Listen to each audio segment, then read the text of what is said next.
All right, ladies and gentlemen, welcome to episode number 12. At least I think this is number 12 of the Coder Startup Podcast. Is this It's number 12, 13. Carter?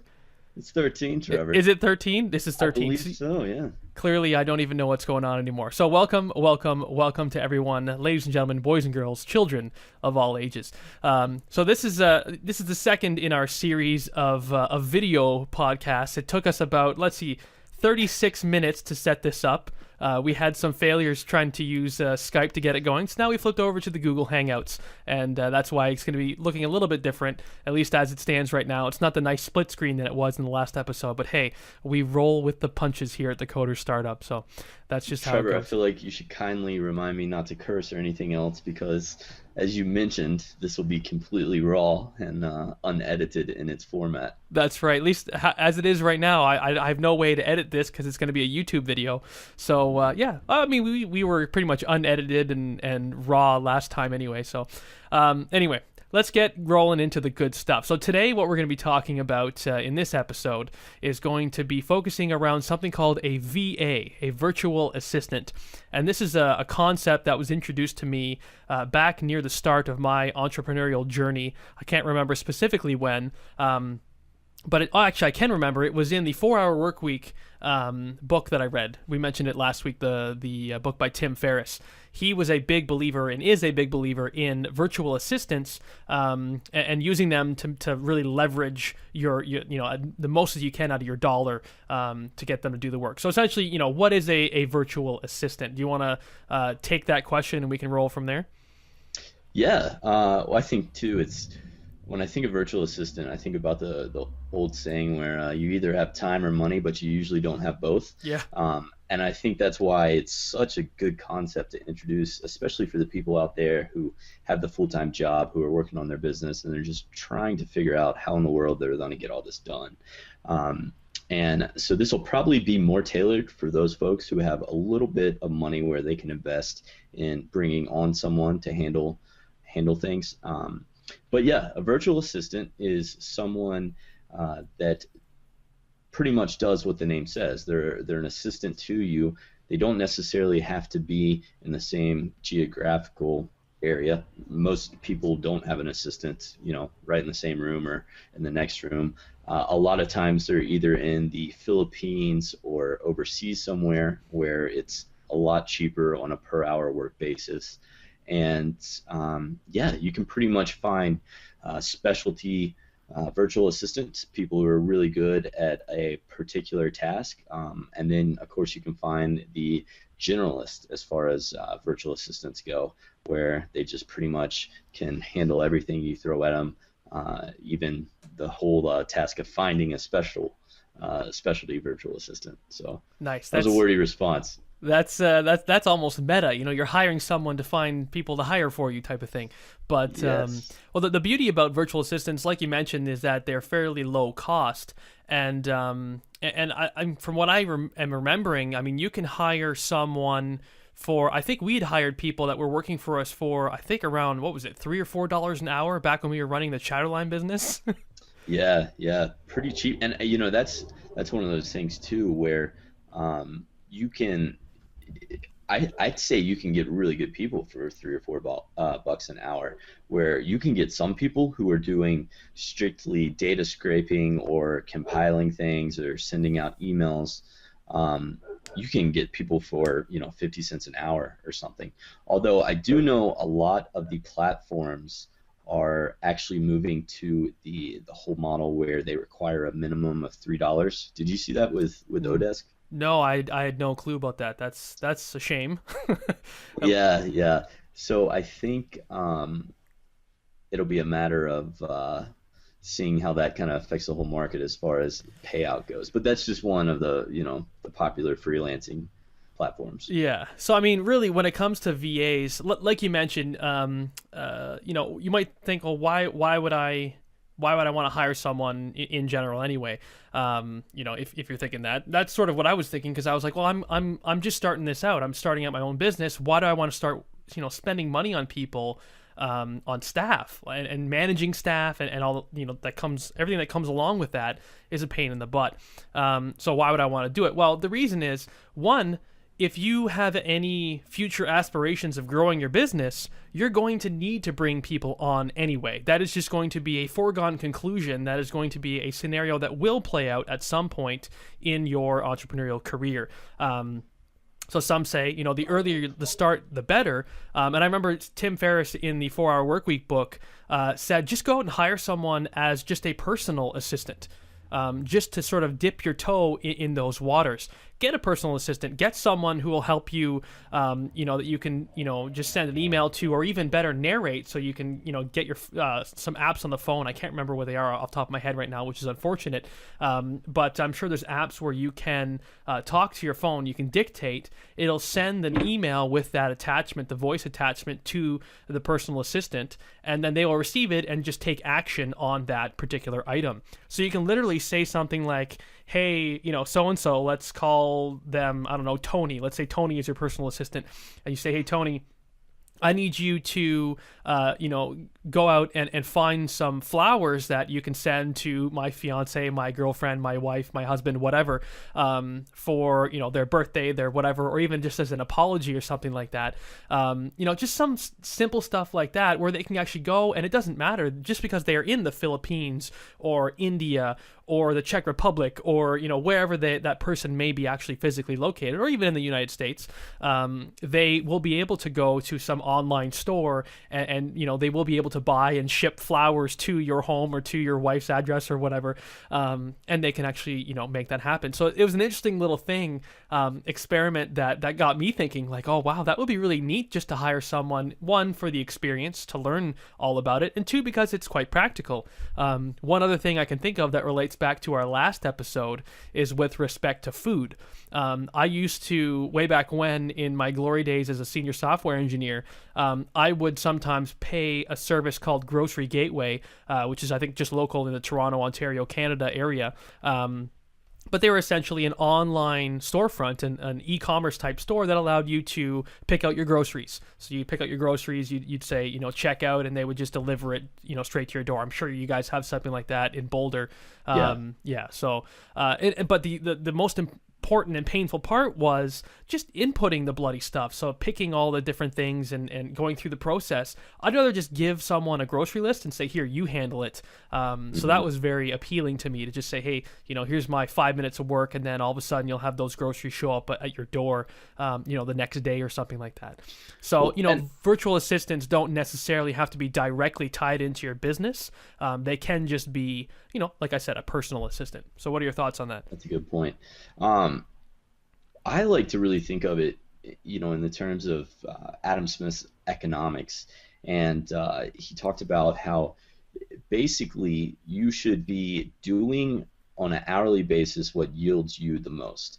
And even if typing an example, even if you can type 65 words per minute, and the person who you can delegate that task to only types 45 words per minute, freeing up that time that you spend typing, if you can identify another task that's going to have a higher yield, then it benefits you from hiring that person who is going to type, even though they're not as good as you are. So kind of applying that to what you're doing in your business, in your everyday life, using, like what you said, as the grocery shopping as an example. Mm-hmm. If that's a headache, I can't imagine it taking more than 30 minutes. But if it took 30 minutes, that's freeing you up to do higher leverage activities or enjoying your life on a higher level.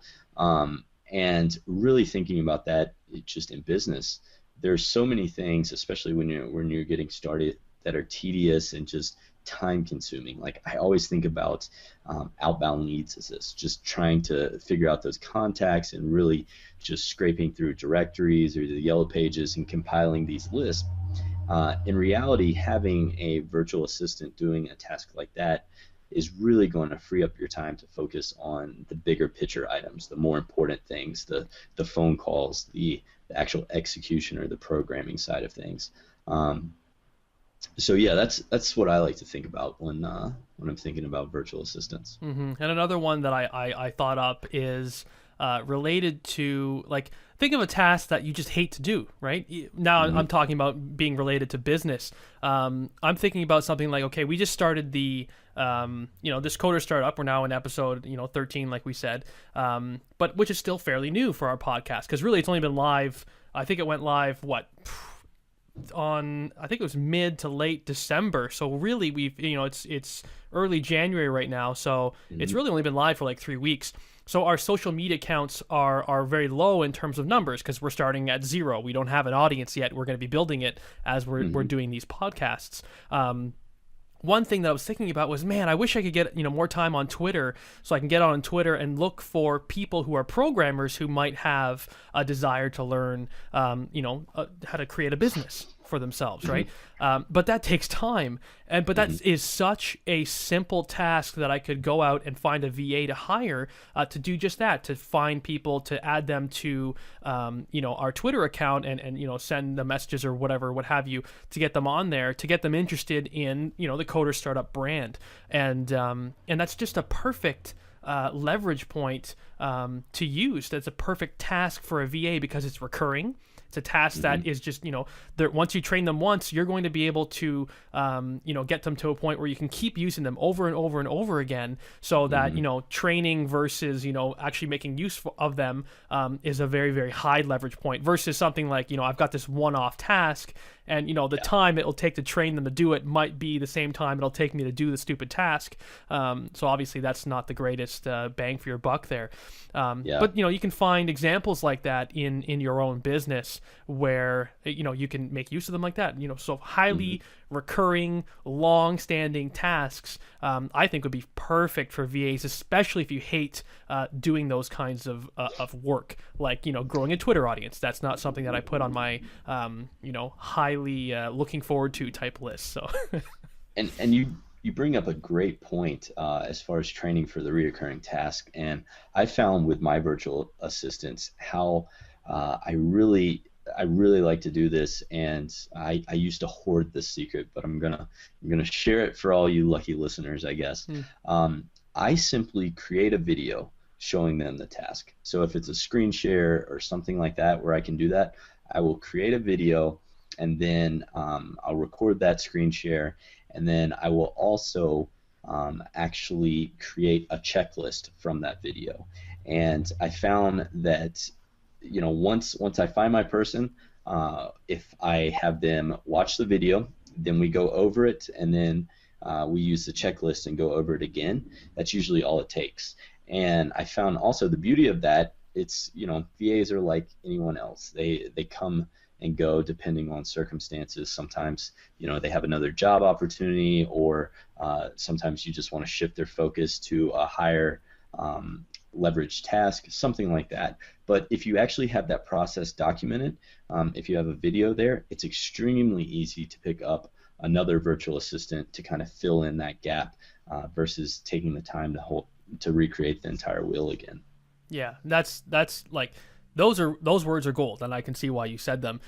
Being able to lay out your standard operating procedures, so your SOPs, ladies and gentlemen. This is not something that I'm strong in, but this is definitely something that is going to be a part of my main focus when it comes to 2015. One of my business goals is to be more organized with respect to the systems that I actually have in my business, for that exact reason, because eventually I want to get to a point where I can almost completely remove myself from my business. Okay, I can still work on the things that I like to work on, like, for example, podcasting. That's probably one of my most favorite things I like to do, which is proven by the fact that I spent 36 minutes trying to set this thing up, not giving up on it, because I knew I wanted to do it. I'm excited about it. But yeah, to replace me in the business is going to be my long-term goal, and that can't be done without the proper documentation. As programmers, I know we're not the greatest at documentation. At least I never was. I don't think my lines of comments versus lines of code that I wrote was probably a minuscule percentage, maybe 0.5% a difference in terms of the ratio. So I'm a terrible commenter, I'm a terrible documenter, but this is just it. The whole point in business is growing. If you are not constantly working on yourself, your own personal development and your own business development, then you're not going to be seeing different results, right? The whole point to making money and making more money than you are now is to grow and to do different things. So obviously for me, that's creating system or standard operating procedures. So I just wanted to drive that point home so people really understand how important it is to actually document these things. Because hey, you can bring on more and more people, replace yourself, then you can go take a vacation in Cuba or something like that, sit back, smoke a cigar, and drink on the beach, and then someone else will be doing the work for you. So how good does that sound? Sounds wonderful. So, Trevor, let's. I think we got him convinced that VAs are a good move. How do you go about finding a VA? I feel like that's the next logical question. What a wonderful question. So you already dropped one of the resources, and I think these are mostly, there's probably really only two places that I know that you can go, but I'm sure there's more. But one is Odesk. I believe odesk.com, if I'm not mistaken. That is probably my favorite of the two that I know about, just because they have, at least last I checked, they had a better interface. I think it was more user-friendly. And I think Odesk is the one that includes the time tracking, where you can actually see their screen. So it actually like captures the VA's screen as they're doing the work, and you can see at like whatever 10-minute intervals or something the screenshot.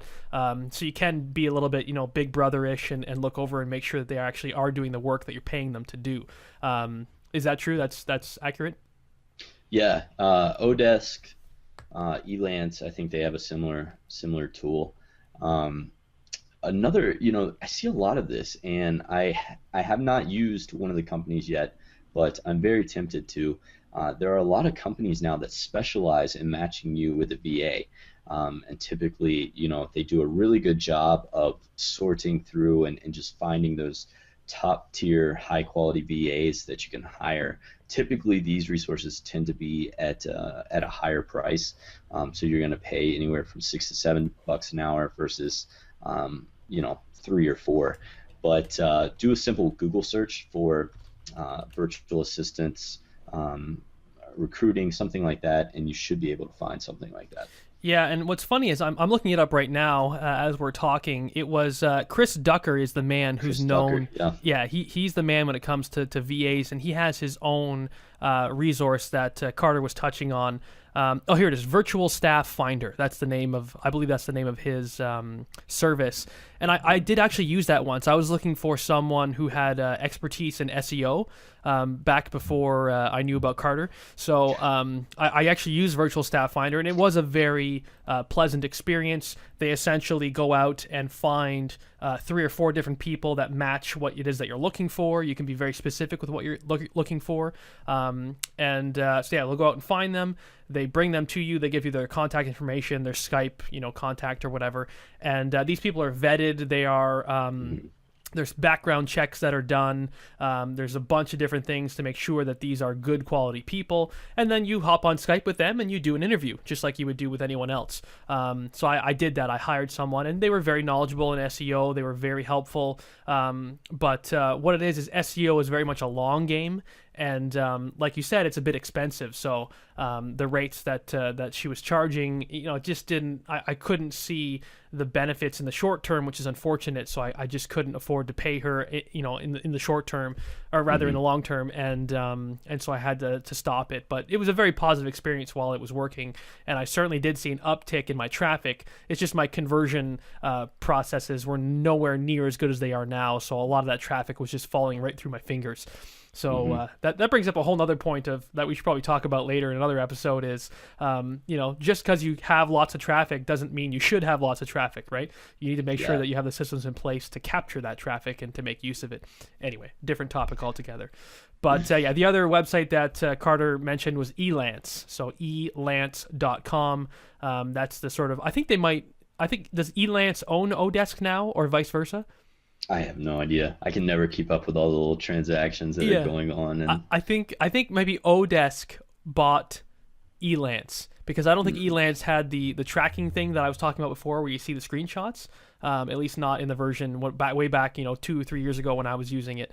In any case, there you go. I know Carter is much more well seasoned when it comes to using virtual assistants, because he has his own team. How many people do you employ right now in your service, in your business? As far as I consider just virtual assistants, only one. Okay. But then I have other full-time staff for various things, but I wouldn't classify those as virtual assistants. Okay. Another good place to find VAs, and I'll tell you a few reasons why after I announce it, is Craigslist. And at first you're probably thinking, well, isn't everyone super duper expensive? Yes, if you post for a virtual assistant ad, you're likely on a local basis, you're going to see a lot of people who are just expecting anywhere from $10 to $20 per an hour. But because Craigslist has been around so much for so long, you're actually seeing companies that have created scrapers and autoresponders that fill that need, and you can get a lot of good exposure to just companies and people who would be willing to offer their services as a virtual assistant for a very reasonable price compared to the other outsourced type of labor, if you will. So I would check out Craigslist. I would post something up there. So you're talking about posting a full mailbox full of tons of people willing to help out. You're talking about posting a wanted ad on Craigslist? Okay, that's the key, Yep. right? A for hire ad. I think it's under like labor and then gigs or whatever. But yeah, just be sure that you actually write out virtual assistant or looking for someone to work from home, something like that, and you're actually triggering all these tags for those scrapers and people out there who have the system automated and are really good at matching VAs. Sneaky. Sneaky. Yeah, so there you go. So then like I said, even if you're not in a position where you could use a virtual assistant, like I said, it might not be a bad idea just to try it out, just to go through the motions, hire someone. Again, that you can get them for very cheap. The whole point is, if you are still in your full-time job, collecting your full-time salary as a programmer, I know I was way back when. I wish I had stayed in my job longer, which I've already said. But this is excellent. This is money that could be invested, and your ROI here, although you don't see it immediately, this is a good investment. This is an investment in yourself as a manager if you're not already a manager. Those are skills that are, you're not born with the skills of management, and it's certainly something that you can learn. So that would be what, there's no better way to learn than to throw yourself into that situation. Absolutely. So I'm convincing myself again just to go out and hire a virtual assistant because there's so much stuff that you can do with it. But here's where I'm transitioning into an important note. It's that there is no such thing. This is what Chris Ducker says all the time. There's no such thing as the magic bullet VA.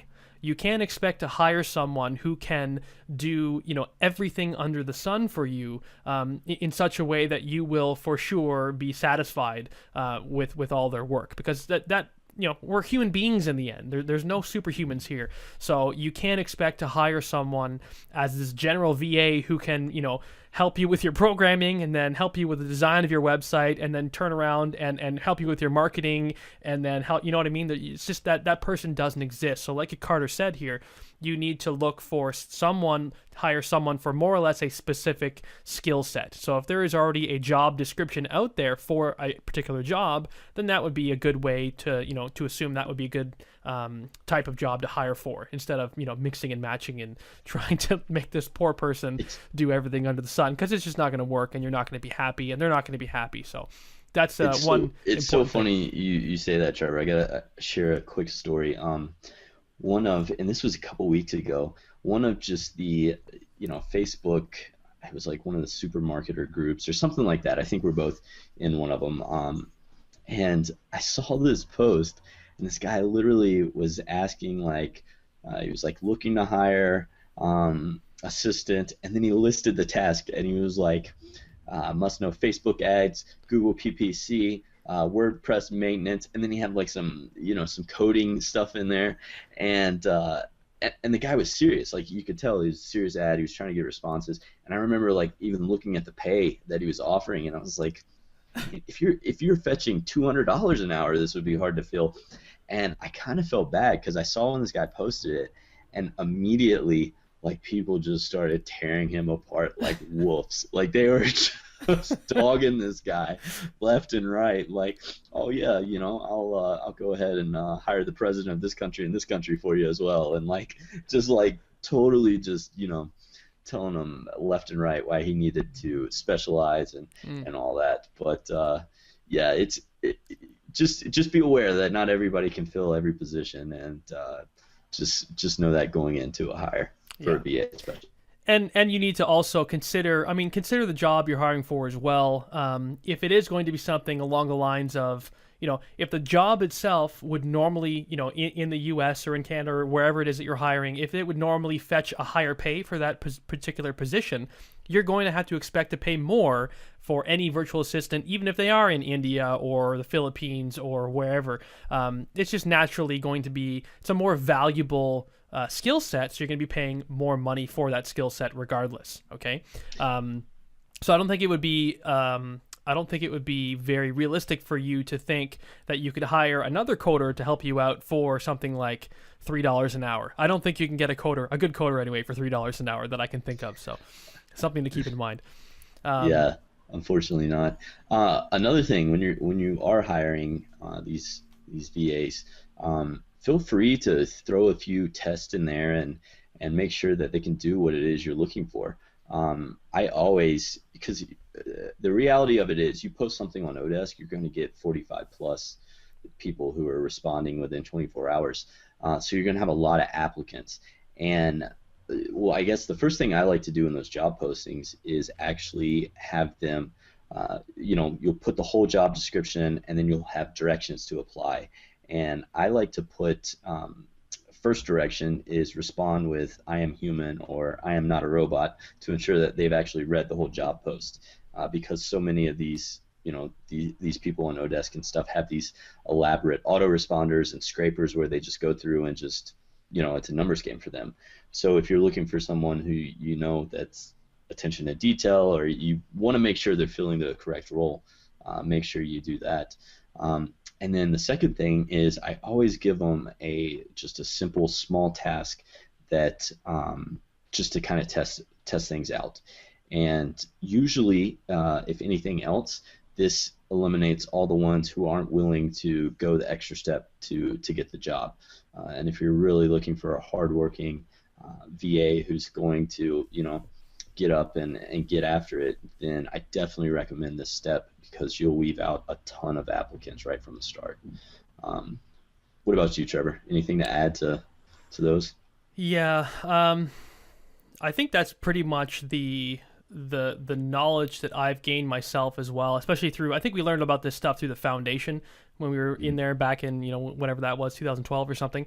Those are the skills that were passed down to us from essentially millionaires. This is the task. This is what they do when they hire people. They do those two things. They make sure that I think they say, read this entire job post before you respond, and then they hide something in there in the middle that says, reply with "I am human" or whatever, and then they have them do an actual test in some way, shape, or form to test their skills. Now, I've done that before with certain tasks, and I just got no one who replied, because no one was willing to put in that work, and that could be the other end of the spectrum as well that you could see that you can land on, and that's unfortunate. So then, in that case, I need to take out the test, and I think I still didn't find.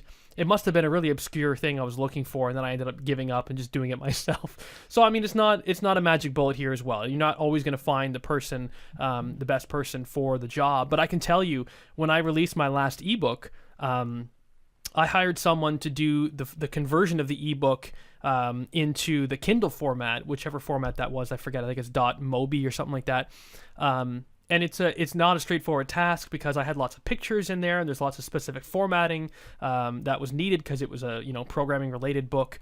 And this guy went in and edited the whatever 100 or 200 page book to the point where it was perfect.